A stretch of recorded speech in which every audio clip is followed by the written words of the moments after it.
Hi, I'm Rob from Don Broco, and may the rock be with you.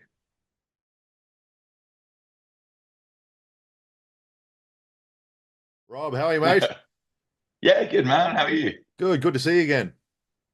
Yeah, yeah. You too. It's been, well, three Well, years. I always start with this. So it's been a couple of years since we spoke. So let's catch up. How have the last 2 years been for you? Yeah, kind of kind of wild in a way. Like we've had I mean the last year of touring for us on the last cycle was just nuts. It was yeah, it was one of those things where I think we were still in the mindset of like making up for lost time Mm. in through the lack of touring during COVID and lockdown. So it kind of like the last year just felt kind of non-stop. And so I remember when we first started touring again after lockdown, and we were like, we'll never take this for granted again. Yeah. Touring's amazing. And, it really was. And then by the final tour, we were like, we're done with touring for a little while. I think the final one pushed us over the edge. So it was like a much needed break to like spend time with our families and friends and have a bit of downtime really. And you know, it took us, I think, definitely took us a few months to kind of settle into like, okay, let's start thinking about the next project. Mhm. So yeah, so the last year and a bit has just kind of been steadily writing. There's been, I think within all our lives, different band members' lives, there's been various, we've definitely like, lived life. There's been various ups and downs throughout our personal lives that we've you know, been dealing with and also kind of have affected the record in different ways. So it's been, I think it's been a much needed break. Like I don't think we could have um, continually just been on the road. And some bands manage to juggle this these days. It's so important to be present and kind of constantly in people's faces. I feel like you're competing with so much these days. There's so much just media in general, just constantly being bombarding people and management and record labels and the advice you're given as an artist is just don't ever go away. Yeah. But I think we got a little taste of that in lockdown, for better or worse. It forced bands to take a breather, and I think we realized that actually we really it's really important sometimes to do that and shut off and have a break. And we didn't do any social media. We just kind Mm. of put ourselves away, just spent time crafting a record and as I said, like being normal people. And we've probably written the most amount of demos we've ever written as a band, in preparation for an album. All right. um so we've got so much material. In fact, we've got too much, in the sense that now when we've been writing the album, there's still like we're finishing the album really like in the next few weeks. And we just know we're not going to have time to actually delve into all the stuff we've got. We've got so many ideas we're really excited about, but the point of the process that then turns them into songs, we've actually just run out of time for. It's Amazing. um it's deadline time. So it's like it's cool. I mean, it's nice that to have that much backed up stuff that we're excited about. All So right. Let's get to that in a minute. um We'll get to that in more yeah. depth because the most important thing and the most exciting thing is you're heading back to Australia in September. Now, I for one am very excited. I was at the Sydney show in 2023. I reviewed it, still talk about it. Immediately became one of my favorite live bands I've ever seen. So, can you tell us what I/we can expect on this tour? I think it's going to be us. Um, you know, really, I think again the break we've had is basically kind of looking at what we've done as a live show. We're a live band. Mm. We very much kind of everything we do is really for that connection with the audience. That's where we feel most alive. We feel that connection with our fans the most, in that live environment. So we've always just put 100% into the shows, and we can't really do it any other way. I feel like that's just for us, that is our kind of natural go-to thing when we're on stage. Me and Si especially, we can't like balance ourselves, especially like the start of a tour as well, when like your for stamina maybe isn't quite what it should be at that point, because there's no way of really replicating that. You can't, like, I don't know, be in a gym sort of rocking out and reenacting that, an hour and a bit on stage.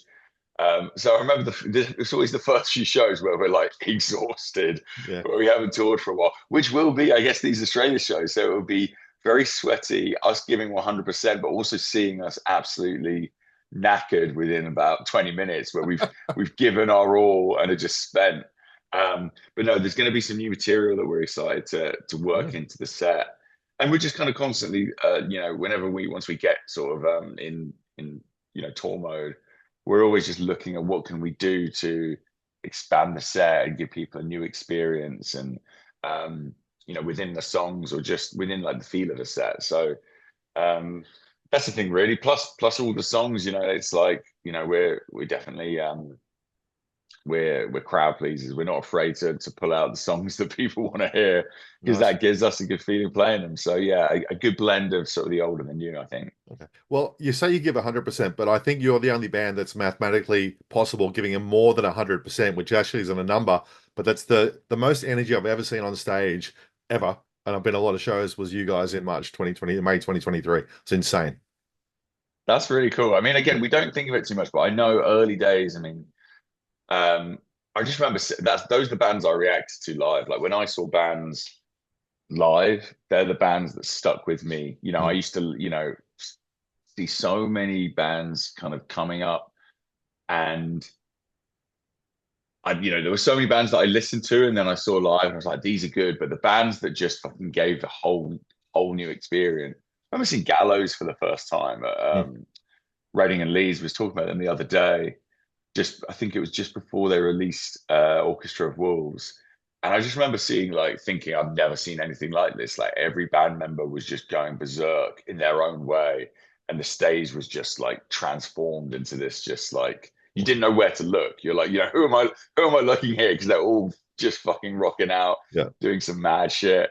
And yeah, that's I guess the feeling I want to, what comes naturally, and the feeling I want to give to our fans. Excellent. So the one question I like to ask is obviously we get to see you up on stage, but from your perspective, what's your favorite thing to see looking at us? Yeah, good question. I think it varies on the song, depending. I love obviously there's a fair amount of variation within our music, and I really vibe off just the crowd pulling out their own moves and their own vibes to the songs. I mean, I guess there's nothing bad than just a sea of people just moshing. Like, that is probably still my go-to, like this, because just visually it's sick. It's just like people just, no inhibitions, just rocking out, and the physicality of it. And obviously usually it's while a mad riff's going on. So it just all combines. Occasionally you see people just moshing to just the most chillest bit ever. You play to some crowds who are so gagging for it. They're like, we're just gonna mosh to anything right now. That's more funny to me, because there's a few slower ballad songs, and you see there's always like someone who's really eager, who's like, right, I'm opening up the pit. And then you see enough people, if you can look into people, like, there's enough people there who are like, don't think the drop's happening now, and Yeah, they see the pit open, and then it just kind of launches into this kind of chill section. They're like, fuck it, we're gonna mosh anyway. That's still entertaining to me, because amazing. it's funny. But yeah, I think people just vibe and feeling the music in their own way. Obviously, like, you know, see when you're close enough to the few front rows, where you seeing people, when there's those fans who know all the words and are Mm. singing along, and it's just so rewarding, the lyrics and all the melodies that you put so much work into an effort, and actually getting seeing that realized in a live environment, rather than just over someone on a keyboard saying, I love this song. Yeah, Cool too, but not the same as seeing people actually react to it. excellent. Now, let's talk about new music. Since Amazing Things, you had a couple of singles. You had Fingernails and Birthday Party, which came out. You used to work on a perfect 3-year cycle, which means we were due an album last year, but obviously, as you were talking about before, you just needed to have that break. When can we really expect something, though? Have you got a date set for when a new album might be coming out? I don't think we've got a date set for sure. But I think it's looking like it's gonna be October, November. Okay. So that, yeah, October, November. Um, but we've got like, I'd say we've got about half the record almost recorded now. All So right. and that's for us, that's almost like the actual recording side of it is the bit that goes relatively quickly. It's like the crafting, and we'll rewrite multiple versions of a song Yeah. before it's out. So that's almost like the final, icing on top. So yeah, we've got like, I'd say almost half the record ready to go. So we're starting the process of like, okay, let's actually start putting the music out there now. So um yeah, a new single in a couple of weeks. Mm. We're just choosing the second single right now. Like, WhatsApps are flying around the front and center with our management and our label to decide that one. So there's definitely going to be a lot of music coming out over the next few months. Cannot wait. Now, after the brilliant, amazing things, which did amazing things for you, pardon the pun, the real big sound that you created on that record, what did you learn from making that one specifically you've now cemented and continue to use in your writing and recording?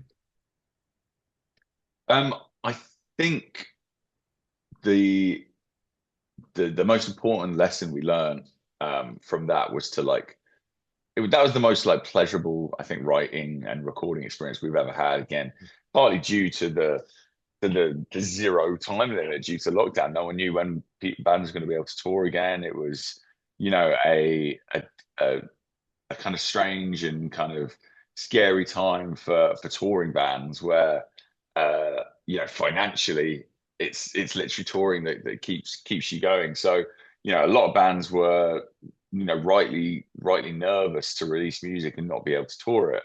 Mm. um so the plan going, for us was, right, well, we're writing an album anyway. um we've got our time to write it, and the normal period where you kind of finished it and then it's like, right, well, you need to mix it and it's in. We actually had so much time to mix it and debate it and Yeah. come back to it, like too much time if anything, because you end up sort of tweaking stuff that doesn't need to be tweaked. But what was amazing about it was, pardon the pun, it was, if something wasn't working out, because there's always those days where you're just knocking your head against the wall and the ideas aren't coming, or the right thing that clicks it into place isn't there. Was being able to put it to one side and say like, okay, let's not stay up till like 5 a.m. trying to figure this part out. Mm. It will come one day, and it always does. Whether you put it aside and come back to it the next day or a week or a month, like eventually the song will reveal itself. And when you're under like brutal time pressure, you can't, because if that song's like almost there, and you feel you have to push through. But it stops it being fun when you do that. Like, it's so much better, in our opinion now, if a lyric isn't coming or a section isn't working, and it doesn't come easily. Once you've given it a day or a couple of hours, just like work on another song. And like, it can just be in the shower, or you're just going for a walk at the most random time where an idea just unlocks what you're trying to do. Mm. So yeah, trying to bring that forward to this album, and us having given ourselves the bandwidth to be able to be like, okay, this is cool, but like, we don't have to stress it. I think that was really important, because every album up until Amazing Things, we were doing that, and it was driving us insane, and kind of really can ruin the writing process, because it just becomes this just this whole stressful situation, which you don't need. It should be fun, it should be creative, it should, that's the reason you're doing this. And there's always going to be those hard times, but you just can't dwell on that sort of stuff. So Yeah, I fair think enough. that's the thing that definitely bringing forward, hopefully, again, you can hear in this album, it feels really, to us, kind of free, and it's probably like our maybe our weirdest record yet. So, just by just going with ideas, and just, taking it where we wanted to, and where songs maybe felt like they were, it was too hard to like making it a songy song. We were just like, after a while, it was like, "Oh, fuck it, let's just have fun with it." And it's it's Nice. a it's a musical journey, and it's still great music. So yeah, hopefully, until it's all mixed and we processed it, you never know. But that's how I'm feeling about it at the minute. Okay. What I love about the band is the way that you and Matt share vocals on certain parts. Now, when you write a song, do you come in going, all right, actually, Matt, this is written for you, or it might work for me, or does it just evolve in the studio when you make those songs? Yeah, usually it evolves. I mean, traditionally, most of the time, like the parts Matt writes, he'll sometimes end up singing, Mm, and I'll usually sing the parts that I sing. Um, just because we'll occasionally be in the studio and we'll mix them up and we'll be like, well, let's give it a go. Like, why not? And then it just sounds weird. You're used to hearing it a certain way on a certain tone of voice. And it just sounds a bit weird. And we have, you get used to a certain way of doing things. But a lot of the time, um, I'll write parts and I'll be like, just kind of recording them just on my phone or, you know, um, at home. I like, roping. I mean, I'm very basic. Like I just use GarageBand and just like my GarageBand, basically like the most basic recording thing ever, which is never usable. Matt's actually like, a relatively, um, you know, decent level engineer where he can like record his own vocals and sound quite good. Um, which is another reason why we end up keeping a lot of Matt's demo parts actually, because he'll just do them at home. They'll be kind of thrown together, but there'll be a quality to them. mm. While mine always just sound terrible. Like I have to re-record all my part. Even Matt somehow like he's got so many vibey bits where he'll just again sometimes he's not rigged up and he'll just be recording it on like an old set of Apple headphones.